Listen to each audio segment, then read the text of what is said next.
Are you there? Are you guys still there? Welcome to my channel. I'm checking because I know a lot of you were killed by yesterday's episode, just to make sure you're still alive in there. Welcome back to my channel. My name is Nana, and this is Nana's Space, where I do reviews of shows, series, movies. Thank you to all my new subscribers and all the views for my previous episode. Thank you, thank you, thank you. So as you probably guessed by the title, this is a review of the season 4, episode 1, New Amsterdam. Please, if you've not watched it, don't watch this review, it's just spoilers.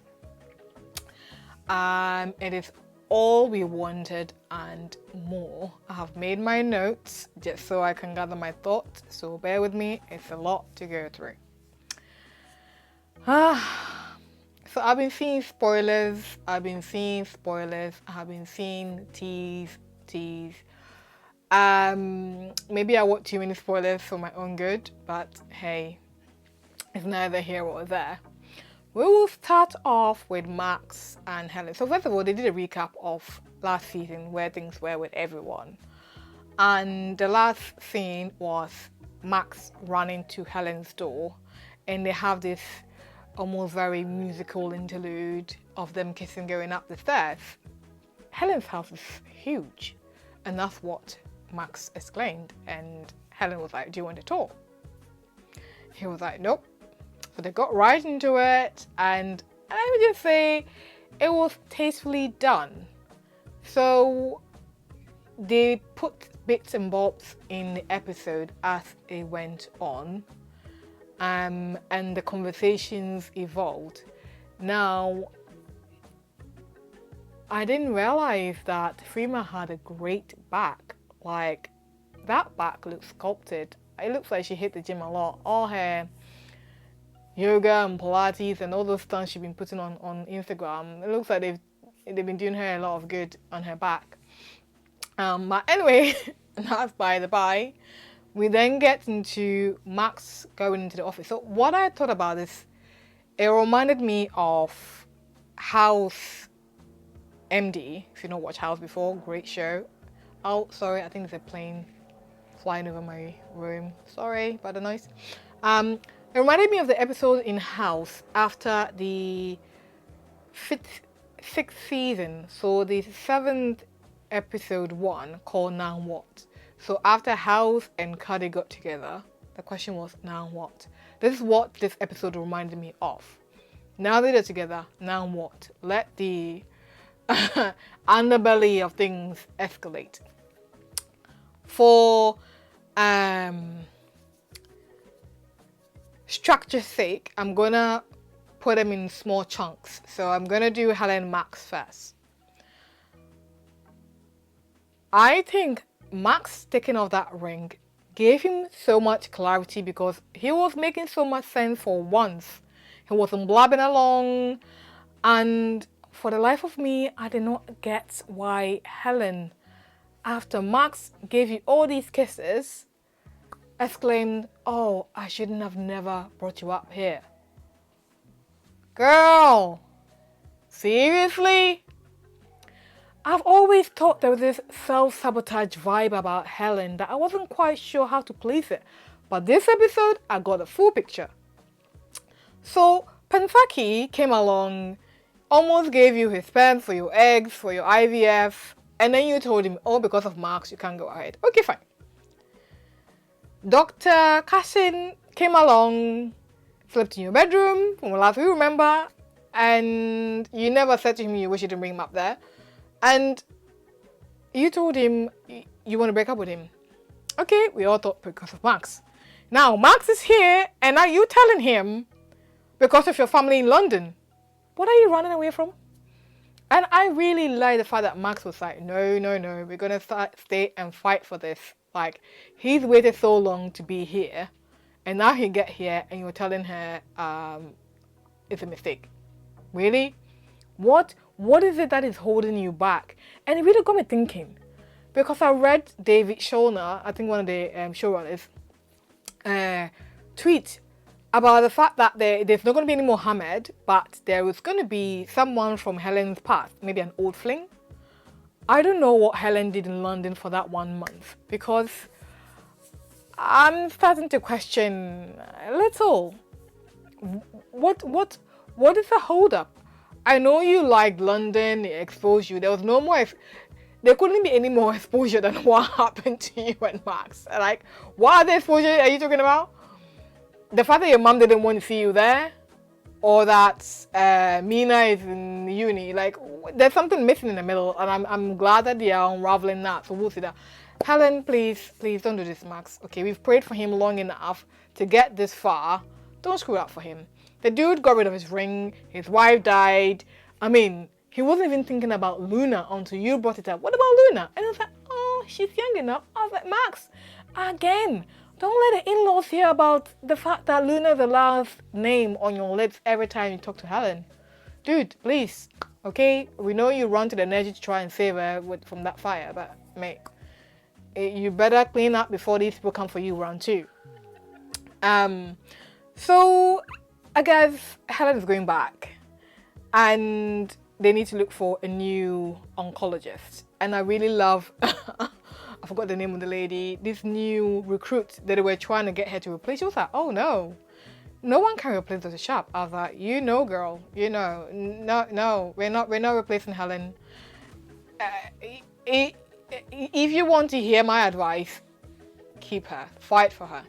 Helen said to you in previous episodes, if it is worth it, it's worth fighting for. That's what it said to you to fight for Luna. Don't give up. And suddenly Max is wanting to go back with Helen, and we'll see how that plays out. But yeah, when Helen said to Max that she loves him, like, the vulnerability, she said it once and then she said it twice. Now, Otis from Sex Education, please take notes. When someone says to you they love you, don't say that's nice. Ouch. Difference between mature love and young love. Dude, you screwed that one up, okay? Come and take notes. I know that your mom is a therapist and all, but come and take notes from Max, who has matured from his childish ways into a mature man. I feel a little bit somehow about it, though, the fact that she did not expect a response from him and he didn't give one.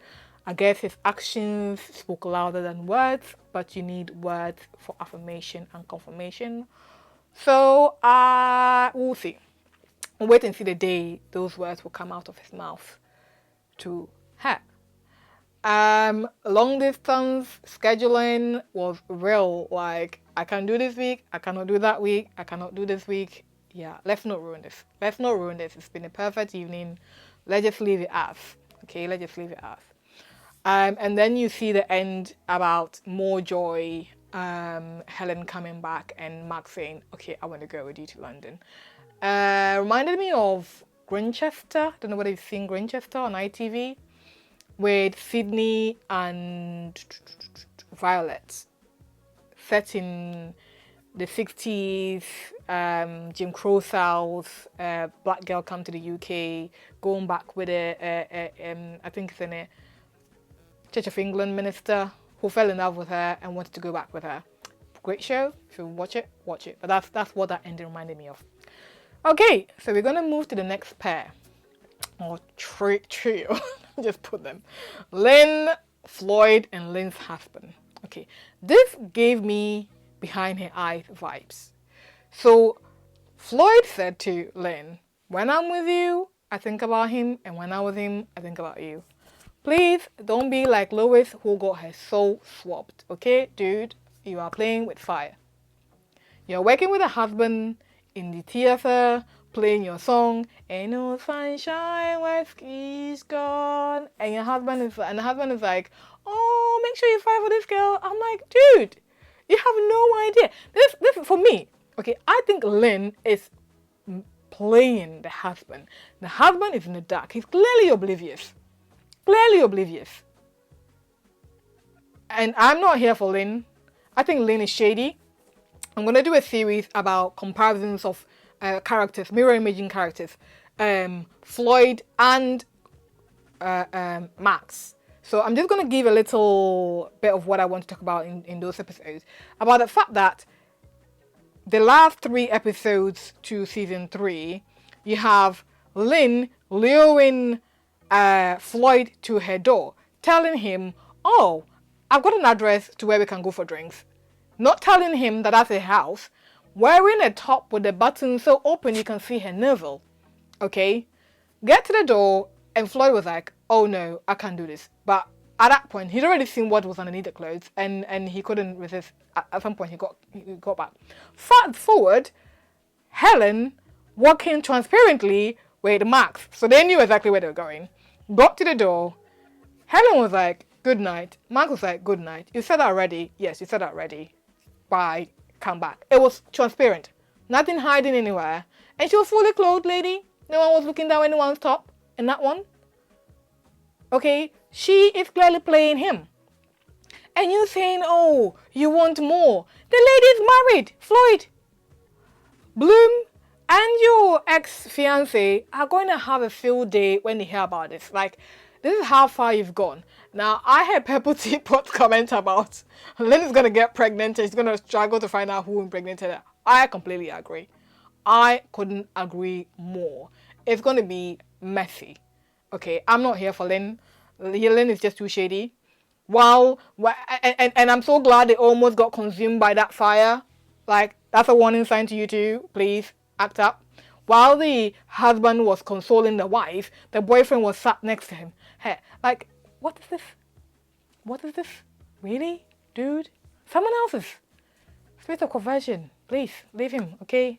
That's our boy. He needs to act up. He needs to act right. We then move on to Iggy and the Riker's patient, who he wants some advice from about arson. I don't know how you jump from Chance last season, to this case. Like, is it not too close to home? Anyway, needed done. Basically, there was someone burning certain parts of the hospital and they wanted to find out why. Again, this bit reminded me of Criminal Minds. So there's this prisoner who used to, I've forgotten the phobias and things that she is, but basically she knows how to read the minds of those who do these things. Like she thrills on fires and arson, like it gives her a kick. And it turns out that it's this poor patient's husband who is still grieving, obviously, because probably the wife died of COVID and he didn't have the chance to say goodbye. Again, this reminded me of Grey's Anatomy, Death and All His Friends. That guy who came with a gun to the hospital because his wife died and he was not having it as to who killed her. Like, he wasn't bending anything. He was looking people in the eye and gunning them down. Again, if you've not seen, that's one of Grey's Anatomy's best finales ever. Like, yeah, Death and All His Friends. That's what this one reminded me of. And I like the fact that Max empathized with him towards the end. Like, if it was him, he would have burnt it all down. And then the police came for him. Okay, so that is on the side. And then we go into Bloom and Leah. There's a ticking time bomb coming, and I don't want to say so much, but all we know is there's a ticking time bomb. Bloom is just using this lady as a crutch, as a drug, as he's done with that therapist. Rumors are that he's still using these people as a rebound to Floyd, or to fill a gap or a void. Who knows? But the case that they had really piqued my interest. So there was this former athlete, who had come with gout. They're given instruction of colchicine and ibuprofen. Said in writing, they spoke about it, and maybe I think they even wrote it for him. But it turns out that this guy had dyslexia, couldn't read. They brought him back because he had messed up the dosing and had complications or adverse drug reaction to this drugs. When they brought him up, he opened up about the fact that while he was an athlete as a young man, no one really cared about his education, his dyslexia, let alone diagnosing or supporting him. All they cared about was the sports that he played, how they objectified him, what I will term as sport prostitution, where you have agents and managers as pimps prodding these athletes to the game for the money, for the gain that they will get for themselves. You hear about concoction. I watched a video about Deval and the wife who talked about the fact that he will no longer use his body to show a ball or an object or his brain to make money for his family. That game is over. Things need to change, especially in the black community, where they feel like there's nothing else to do but to just use their physical sportsmanship. I will say, those who fail to use their brains for gains, other body parts suffer. And this was the case. He had blown his knee, couldn't play anymore, and now he's no longer playing, neither can he read or write to save his life. And here he is in the ED. So that was a bit close to home, I thought. We'll move on to the oncologist who, I think I've talked about her already, but the oncologist who did not take the job because he said to Max to fight for Helen to stay. And then we cut off to the roof where Max is saying that, oh, I'm going to go with Helen to London. It'd be interesting. I want to see what Helen was up to when she went for a whole month. Something had gone on that she is not opening up to Max about. I like the maturity that Max exhibited. I like the vulnerability that Helen exhibited, that she wasn't guarding. I mean, at some point she was like, oh, Max, go. And he was like, no. I'm going to tell the whole world. And we're going to strip. And I was like, dude had fallen so hard. I mean, we all knew this. And Helen was like, oh, we can't do this long distance thing. We've never did short. Mate, all along, we've all been watching this relationship for 3 years. You just didn't want to acknowledge it. Even the clairvoyant talked to you guys about it. Anyone with 2 eyeballs could work out that you two were in love. But hey, my hopes for this season, just to conclude, is that I hope that they're able to co-parent Luna, that Helen gets to explore motherhood. It'll be interesting if they delve into post-chemo complications of fertility in both men and women. The last time Helen and Max had an argument with Georgia, it was like a lover's quarrel, and Georgia was a wife in an oncology clinic. And now it is Max and Helen. And I know Helen knows how to read Max for filth. I'm worried that now that they've crossed physical and emotional boundaries, that he will become her blind spot. I think I wrote this comment somewhere before, that he'll become a blind spot. So let's see how that plays out. I saw the pictures from the promo from next week, and it looks like Casey saw them, caught them. I hope she took pictures. About time they let it all out and everyone know. Please, in the famous words of Beyonce, at some point, please, if you like it, put a ring on it, Max. I know it's going to be challenging because you struggled to let go of the first one, but something that you should work towards. Okay, she's a woman worth keeping for good. So let's see how this season pans out. For all those of you who died last episode, please, I'm collecting obituaries in the comment section. Write what you liked about the episode, so what part of it killed you. Leave comments, and the next episode I'll give shout out to the funniest comments left in the section. Until then, I will see you on the next one. I think it's airing again on the 28th of September. If you don't watch it, go and watch it and join the damn fam. Okay, bye.